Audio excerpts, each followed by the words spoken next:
Oh yeah, I grew up black, and What? that's obvious. No, I grew up black. I grew up.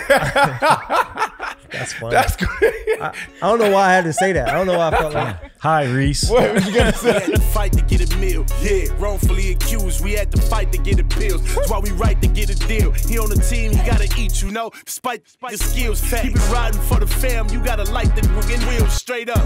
But in the past bad, work up in the trash bag. I'll pass a lot to take the test before I pass class. Yeah, and my family needed bread. I had to come correct. That's why I keep airing it out like I just passed gas. All right, so here's what I'm excited about. We talked about for a few weeks expanding this conversation about race in America. And we could probably even open that up to the world, because there's people protesting and having this conversation in London, in Denmark, in Belgium. Yeah. And we can go on and on and on. Again, my perspective, and I'm not saying it's the only perspective and it's the right perspective, but for me, the platforms that I want to stand on, and the platforms that I wanted to stand on from the beginning, was platforms that were speaking on the Black experience. I feel that to gain understanding, you have to understand that. But to have a good conversation, we all have to sit at the table, and we have to have different perspectives, and we have to have dialogue. We have to have back and forth so we can gain understanding. Yeah, I would say, you know, growing up in Miami, multicultural, my specific neighborhood was predominantly Caribbean. My specific street on a cul-de-sac was probably 70% African-American, Black. I didn't know any other way to grow up. It was abnormal to be in a monoculture, going on vacation, or, you know, going away to college. It was peculiar, if anything else. And then playing basketball all over the city. I didn't grow up during the days of AAU, playing in a gym. It was go to a park, play your heart out. You'd be playing against kids your own age, 30-year-old men, whoever showed up at the park. Black, white, Hispanic, whatever, all over Miami. So do I understand the Black experience? Of course not. It's impossible. Have I had moments in different parks around Dade County where I understood a brief moment disagree with of you. prejudice? I disagree with you. Of course there. I have.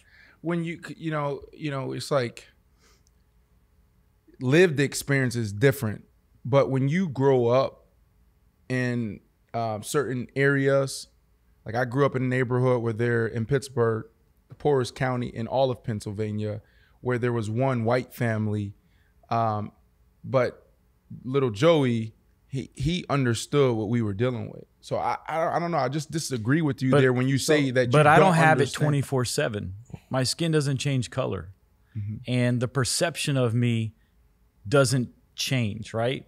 So if I am from my old neighborhood in Miami, Colonial Drive area, if anybody knows what it is, I don't know. Yeah. Gold teeth common, dreads common. But if you go up to where I live in Broward, it's not common. And so the experience of that same kid walking around my old neighborhood versus where I live now would be very different. Now, I'm not saying that people have hatred in their heart towards something, extreme racism everywhere. But I am saying that there is moments of prejudice that people encounter because it's based on, I'm not sure who you are, and it's based on fear. Yeah. And I think more than anything that when people have this heart of fear, it makes every situation much more intense. Absolutely. I grew up Black in the hood, and the 4 white kids that were in the hood were at my house every day. And so today, matter of fact, when all this stuff took place, when everything just kind of escalated at the murder of George Floyd, 2 of those friends I got a hold of via social media. They're like, bro, how are you doing? I just want you to know, I haven't talked to these kids in 20 years. We're all 40 now. We're grown men. And as soon as that happened, they hit me up. So the experiential Black experience, meaning I actually went through that, and the knowledge of Black experience, I feel like what's happening right now, people are not, you're acting like if you're white, you can't have anything or you're not allowed to feel anything. And one of the saddest things that I see taking place right now is because you're not Black, you don't feel like you can say anything Black. You see what I'm saying? Because you didn't grow up Black. I think that's, you didn't make your skin. I didn't make my skin. Yeah. And I'm proud of my skin, and you should be proud of yours as well. But that shouldn't negate if you have something to bring to the table to to speak to the issue at hand. Like, you don't have to experience what I experienced. Matter of fact, I don't want you to experience what I experienced. Yeah. Because if you experience what I experienced, now your viewpoint is a vantage point. It looks like mine. I want to see it from a different perspective. You see what I'm saying? So I feel like the justification of how black are you as a white person, or how knowledgeable are you of Black America, like, it doesn't take away your voice.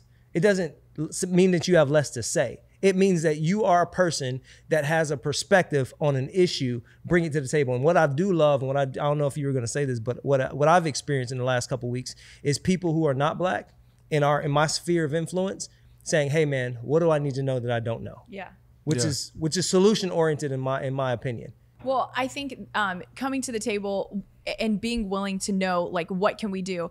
I think the attitude sometimes is, oh, so now you want to know? Like, okay, so you want to know now. But just my encouragement. So you're saying that there's a population, there's a small population, big population small population of folks. Can I say just Black folks? Black folks. Black folks. All right, Black folks that are saying, oh, now you want to speak up. Yeah. Now you want to use your platform. That's happening. Yeah. And I think that even on this podcast before, we start, but no matter what we say, it's going to be tricky because I think it can be taken either way, but no matter how much love we show or no, empathy or none, it can be taken both ways. And so even I was just telling Reggie that, speaking at the Broward County Jail, like, what are these young Black guys want to hear from me? And I could have turned my car around and been like, they don't want to hear from me. But I went in there and I had this amazing thing to say. And does it solve the problem? No. Does it make them feel like by the time I walked out of there, they saw me as somebody who cared about them? Right. Absolutely. Right. And I think that that's the relationship part is where this whole thing starts, because a lot of people, to what we've talked about before, is that you don't even have a Black friend. And so they don't even know how to relate to anybody. And I think that the relationship part is so important. Because when you start to have relationships with people that are not like you, Indian, Muslim, whatever it is that you're talking about. So but that's why I want to hear from you, because, I want to hear, like, the last couple of weeks, how has it been for you? I've known you since we were 16 years old. Yeah. And I didn't see you as Haley the white girl, and I don't think you saw me as Brandon the Black boy.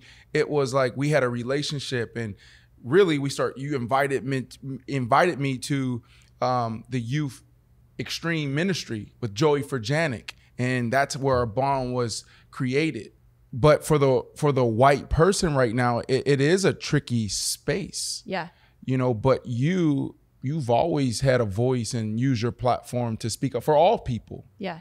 Do you find it tricky these last couple weeks? Absolutely. I think that I'm more bold and more courageous because of where I've been, and because the people, I know that I don't have to go to a protest for anybody to know where I stand. My work in the juvenile detention centers is where I stand. So, and I will go to a protest. That's the point. That's not the point. The point is that we all have a little piece to play, and it has been hard for me because I don't know what to say. Sometimes I just text my Black friends and be like, how can I pray for you?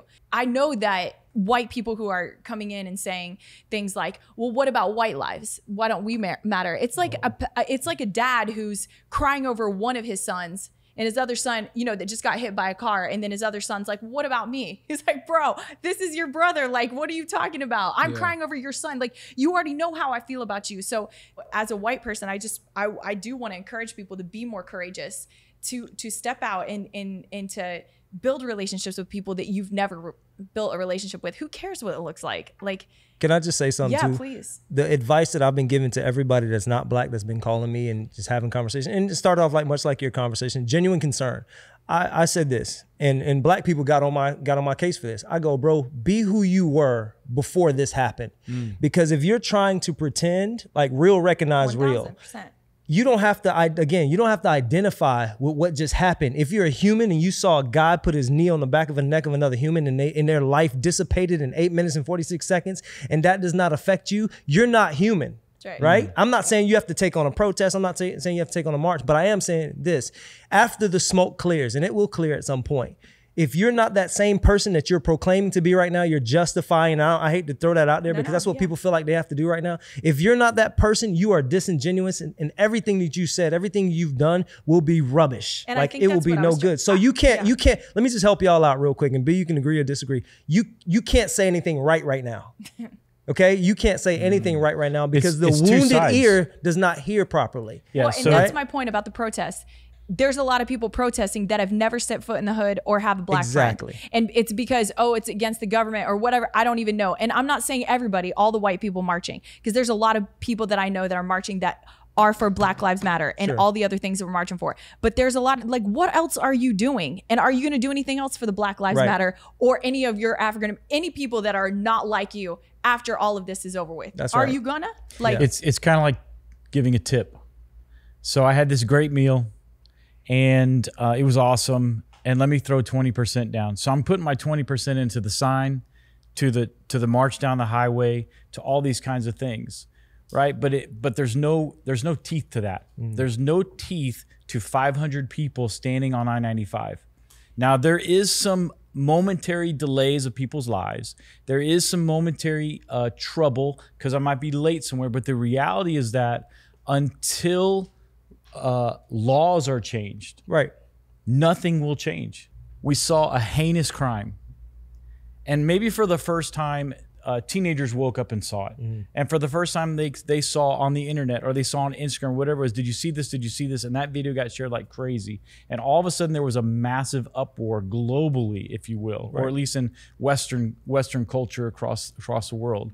And so for the first time, people were moved emotionally towards one specific cause, which is why, think about it, would we ever be sitting here having a conversation about socioeconomic issues had this never happened? I think it's just a perfect storm. There's nowhere for us to run because of COVID-19. You know what I mean? True. And then that happened. But I have a question for you guys. Trayvon Martin. Let's go back to what I believe is the start of the second coming of the civil rights movement. All right, modern civil rights movement. How did you feel? You know, because like there's a lot of people now standing up and using their voices finally, right? Like we talked about that. Like, oh, now you use your platform. Did you guys use your platform 100% back then? I grabbed my son. Where did you stand? I grabbed my son. I took a picture, and I said, "This is my son." And he was young then, and he's like, "What are we doing taking this picture in a hoodie?" And I said, "Because I want to make a statement. I'm unafraid to make a statement here that I don't care if it was a bank robber running through the neighborhood. There's no excuse for what happened there. Zero excuse." Do you think that he was profiled? 100%. 100%. And so, you know, a few shows ago, I can't remember who said it, they were talking about the Jim Crow laws. Channing Crowder. And how relatively close these things have come. And then I saw today actually reading, you know, if Martin Luther King was alive today, he'd be the same age as Barbara Walters.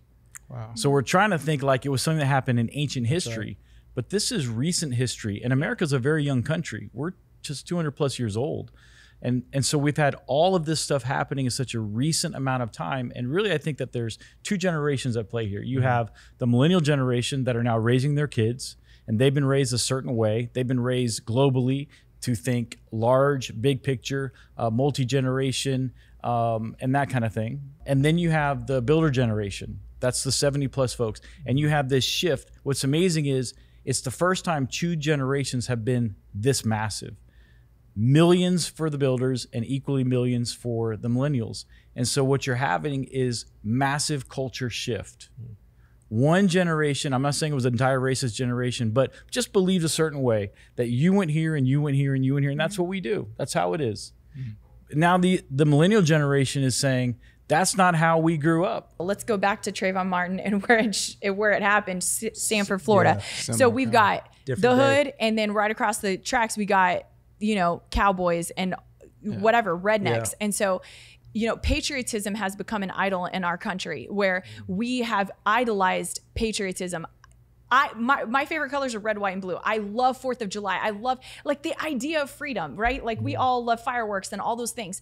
But then you go back and you're like, are we really free? And you want to talk about those things. And if you're not open to consider that not everyone is free in this situation, then there's a problem. And so I think that as Christians, we go back to our founding fathers, and the Lord gave us this, so we like to idolize and worship patriotism. And it is great to be an awesome, proud American. Like, if we can all figure out this together, you can be a proud American with me. But we worship it so much that we like to say, hey, like, this is more important than this situation right here. And so I think the focus is not about our patriotism or not about white lives matter or anything. It is about the hurting right now. And the hurting is Black lives right now. And if we're not helping them, then I don't know what we're doing as a believer. Why, like, okay, you guys have an interesting perspective because you guys grew up with Black people. Because I have Black friends you have and Black family, friends, right? yes. Okay.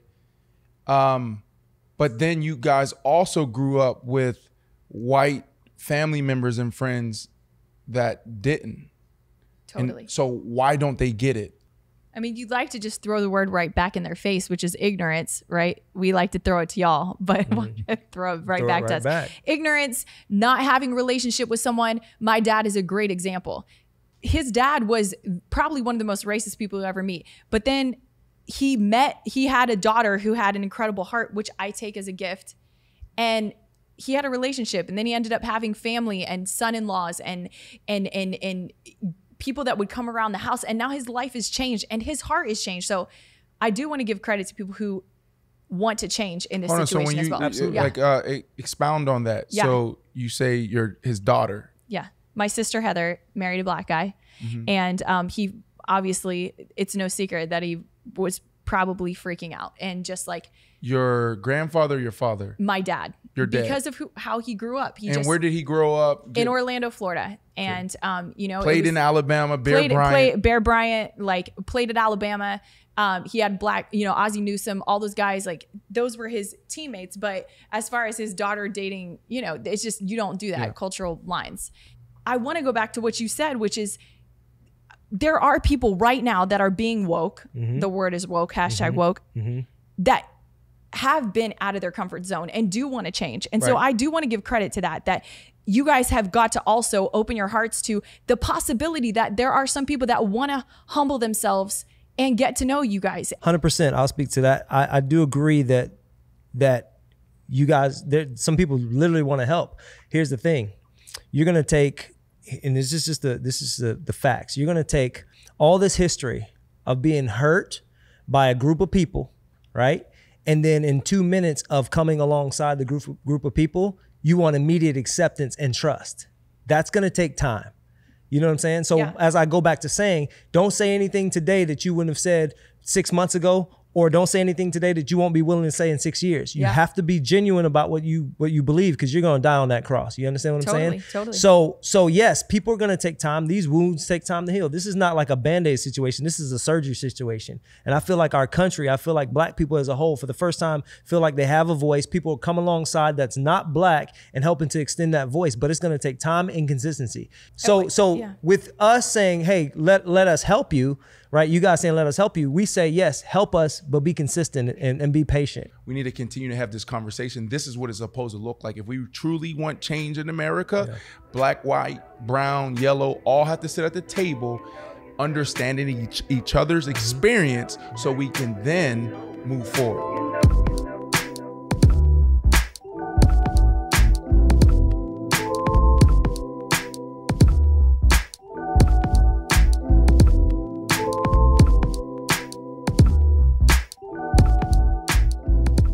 I think it's uncomfortable for white people, period, to enter this conversation. Friends of ours, neighbors of ours that have been involved in this conversation for a very long time, I feel like are uncomfortable and they don't know how to speak up. So when we think about the white voice in all of this, where do you guys, where does the white voice belong? I think we were in an age where, a lot of people quote Will Smith when they say it's been recorded. It's not happening more, but it's been recorded. I think these people were the people behind their windows, barely cracking their blinds. And their blinds are moving more and more to the left, and now it's open. Yeah. You know, this is something we can't run from because it's right in our face. You know, more people are running to the front like, hey, these people, they've been fighting this fight for far too long. How can we help? And it is uncomfortable to a lot of people because they don't want to overstep certain boundaries.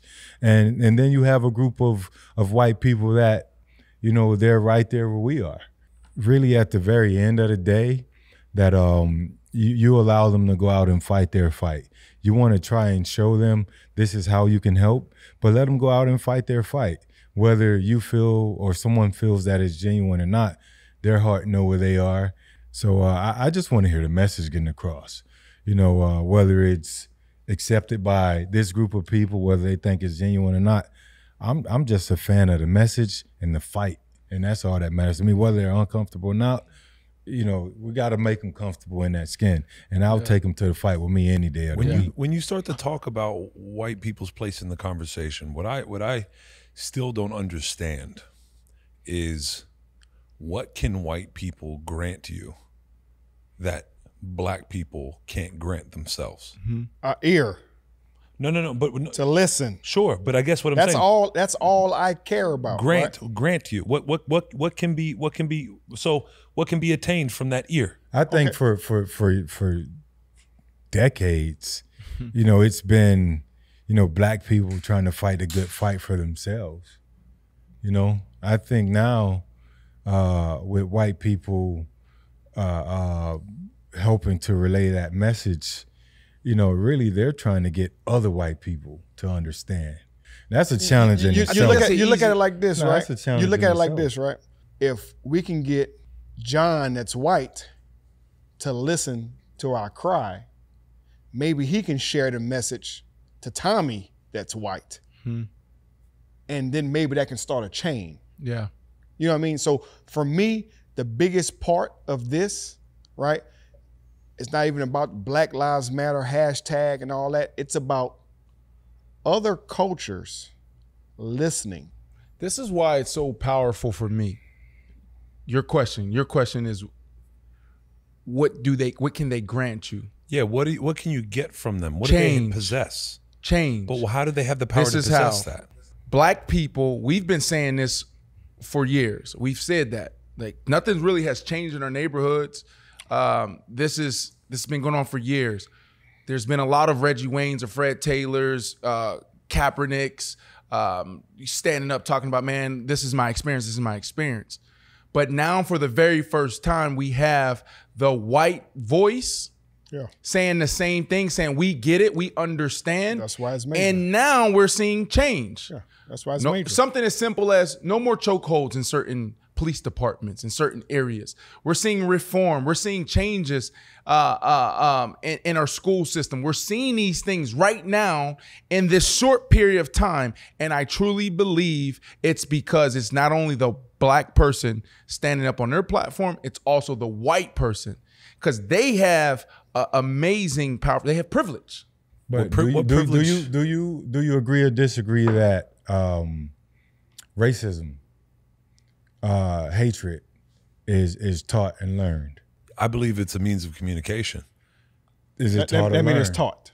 Yeah, well, I mean, yeah, I think the thing is that when we say the white guy around the street or the black guy in the red car, right? These are means of communication. We say these things until we hear that black guy talk. It's like, oh, he's a Kenyan. I think racism is something that's taught. I think the division is something that's taught.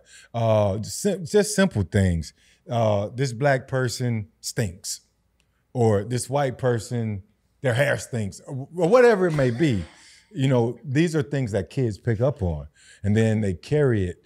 But when you say what can white people gift you, maybe it can something as simple as just going back to the message that they send to their kids and their neighbors. Sure, but who knows? But I guess maybe somebody.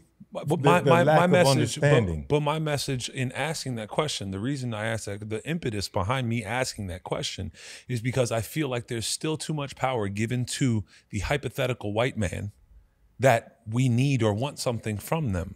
I don't understand what we're trying to get from them. Yeah, but they then don't have anything that would actually empower I believe- us I don't outside have of potential anything. outside of potential economic power, which That's- in that's- the you know what? context of That's hip hop. That's huge. No, But I guess that's what I'm saying. In the context of huge. hip hop, I mean, who pays hip hop bills? But it's why white, we going? it's Why white we kids. going straight to hip hop? Hip hop. It's Because like I'm abstracting to prove Yeah. a point, right? I'm abstracting to draw a picture because I think hip hop is a picture that we can all clearly see. if you're going to fight and you're desperate, you're getting your ass kicked, and you're on the ground and you're getting your ass kicked, you're bloodied up, you're just f***ed up, and you're fighting, right?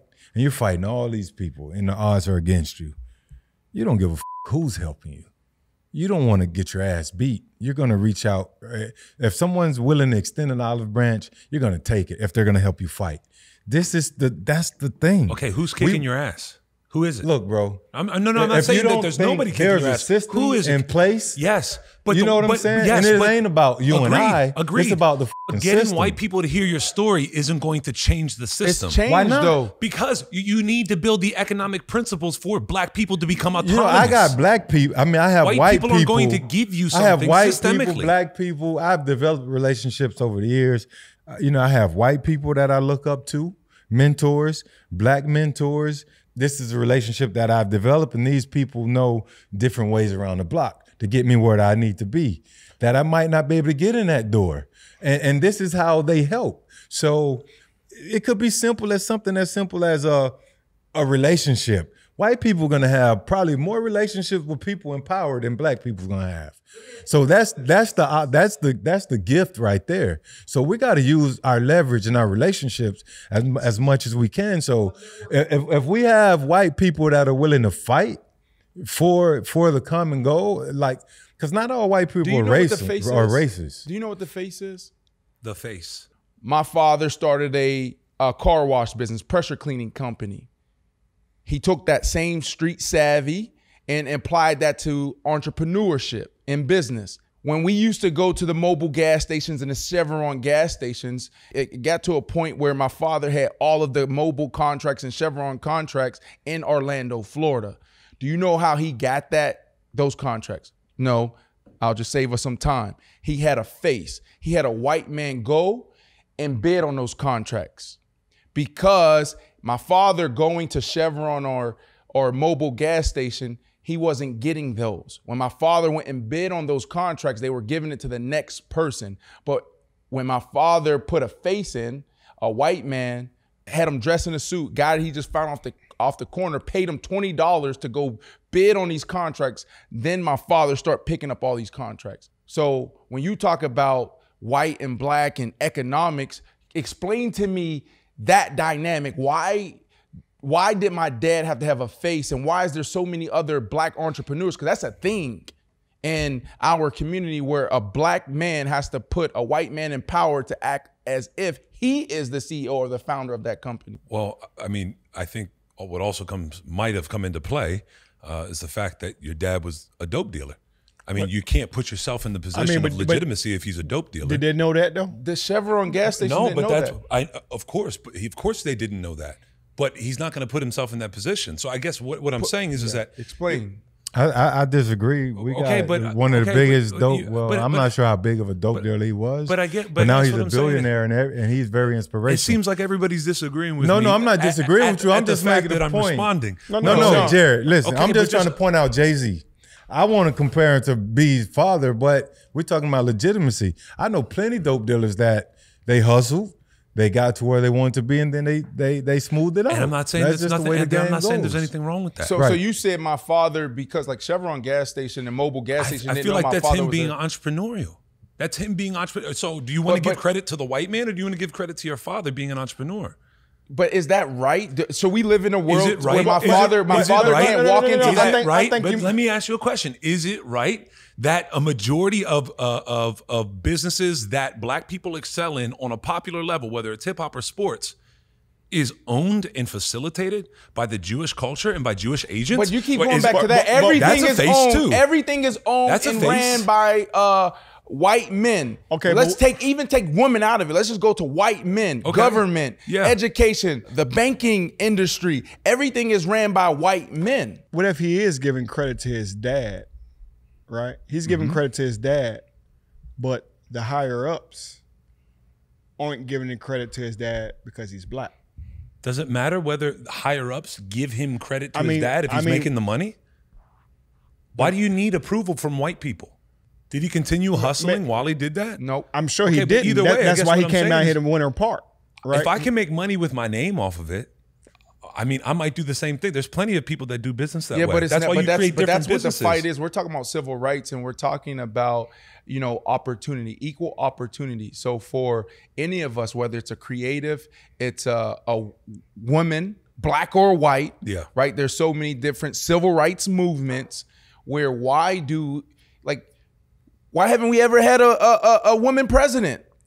You know what I mean? Like, why? Wait, hold on. I mean, I'm just saying, like, there's so many different ways that we can cut this thing up. It's systematic racism. Okay, but what does a woman president have to do with that? Prejudice.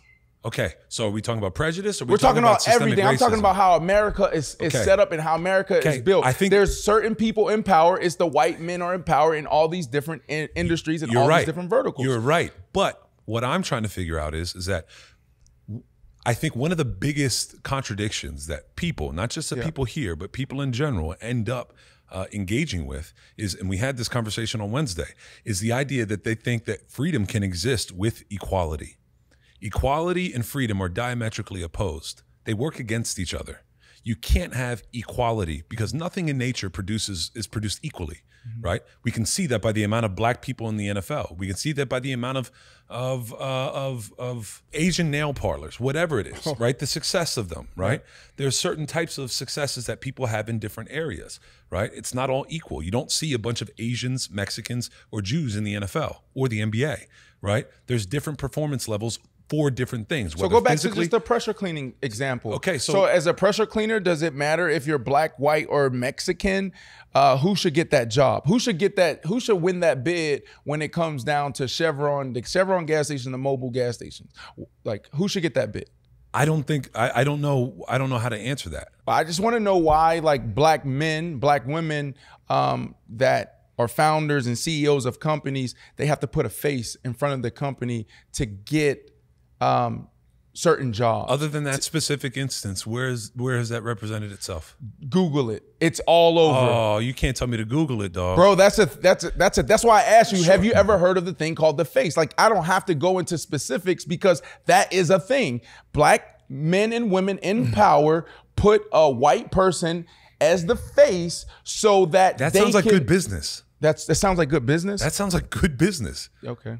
If you're going to make more money from putting a white face, or it's like, oh, well, we got to hit these quotas, we got to put a woman in. That sounds like good business. But you just it actually works both ways. But you just asked earlier. But you just asked earlier. You said earlier, how does it help by putting a white person there? You get what I'm saying? Like now like, what can they grant you? Right. Those are two different things. Right. Those are two different ideas, but I can see the connection that you're trying to make. Right. But the thing is that it's like because when you're saying when I ask what can white people grant you, that idea is that you're already giving white people something that they have that you should have, and I'm saying that they don't have that.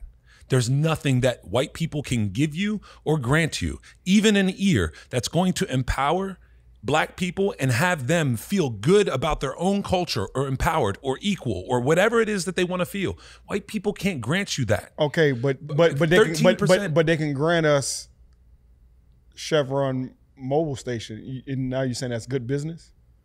By you're using the demographics, right, that are used for whomever. So wants to give you a deal, right? It's like, okay, well, if it sounds like you're saying, I'm sorry to cut you off, but it sounds like you're saying, like, hey, these are America's rules, deal with it. That's what it sounds like you're saying. Like, yo, I mean, like, did Jay-Z not do that? Did Asians not do that after being in internment camps since 1945? But here's the most powerful thing about Jay-Z. He doesn't stand up and say, I'm black owned, this is minority owned. He doesn't do that. You know what he does? Is when you look at his org chart, who's on his org chart? It's very diverse. It's white men, white women, black men, black women.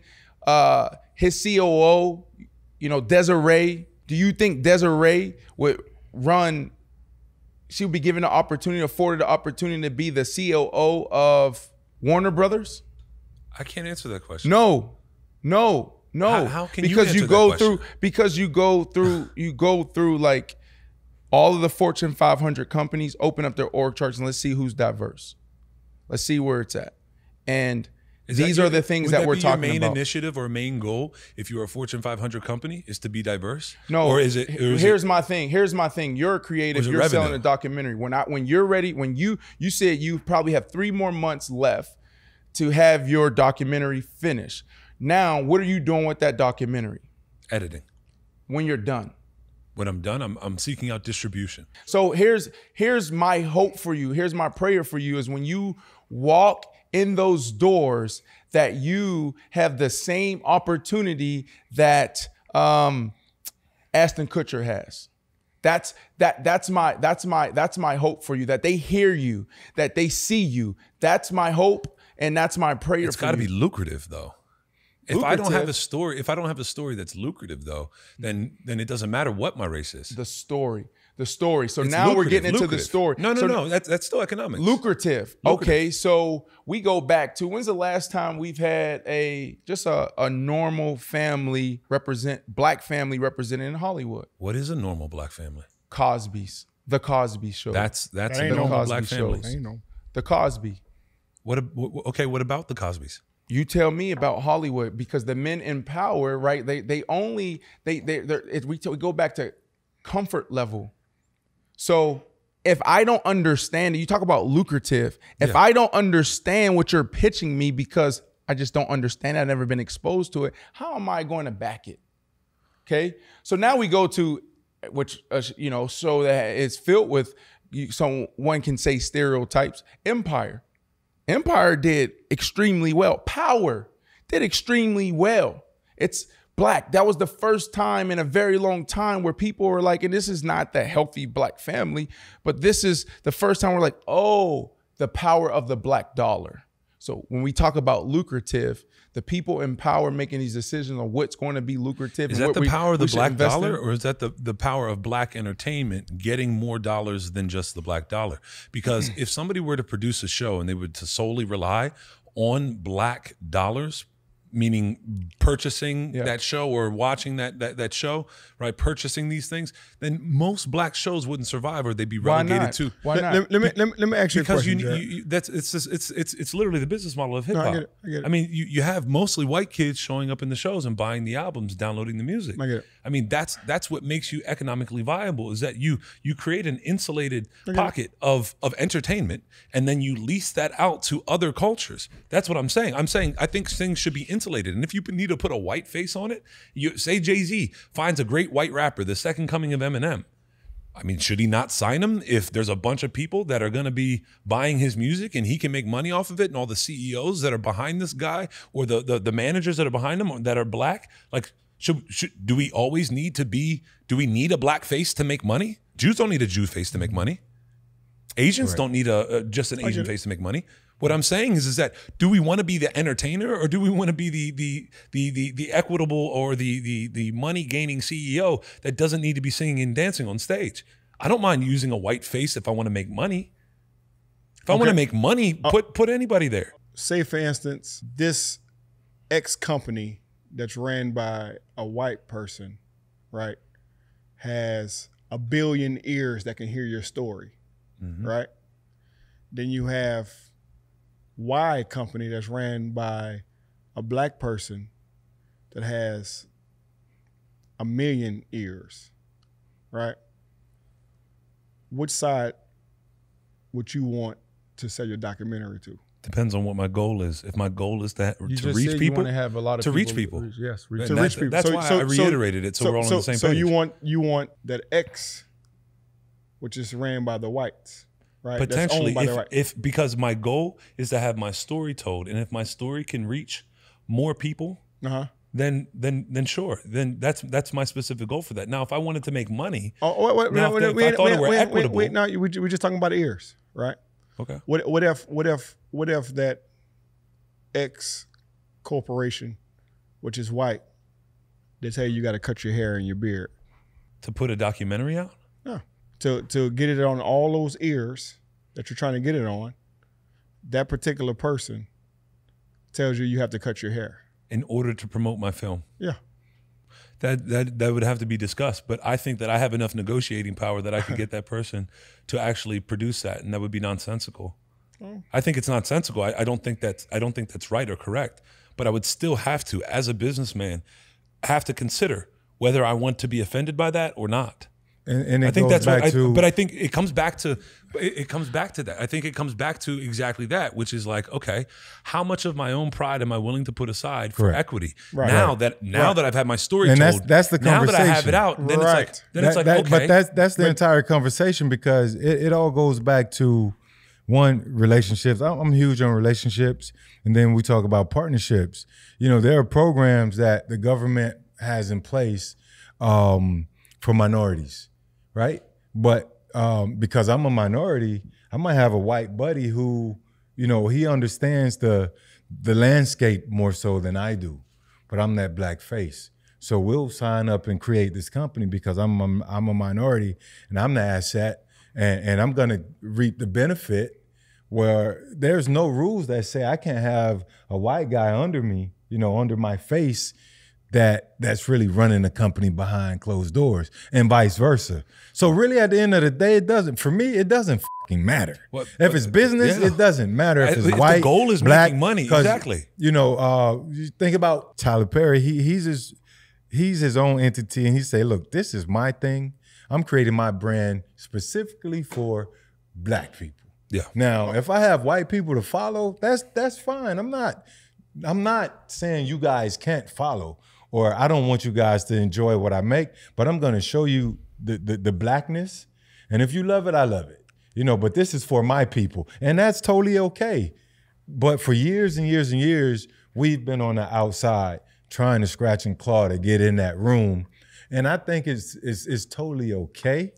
You know, that if we have to have, or we have to create certain pockets or relationships with white people to sort of lead that charge or help lead that charge side by side, there ain't nothing wrong with it. That's the fight anyway. Are we gonna be divided, or we're trying to formulate a team so we can go and do this together? I mean, we gotta ask, what's the fight at the end of the day? To me, Jared, right, it seems like you're accepting, you know, a white face to a certain degree, and then there's an other side of that where you don't. So you're saying to make the money, if you can use the white face, you all for that, right? If your goal is to make money, if your goal is to make money. So if our goal is to commit change, and we can use a white face, why shouldn't we use it? We had to fight to get a meal. Yeah, wrongfully accused. We had to fight to get appeals. That's why we right to get a deal. He on the team, he gotta eat, you know. Despite your skills, keep it riding for the fam. You gotta light the wheels straight up. But in the past bad, work up in the trash bag. I'll pass a lot to take the test before I pass.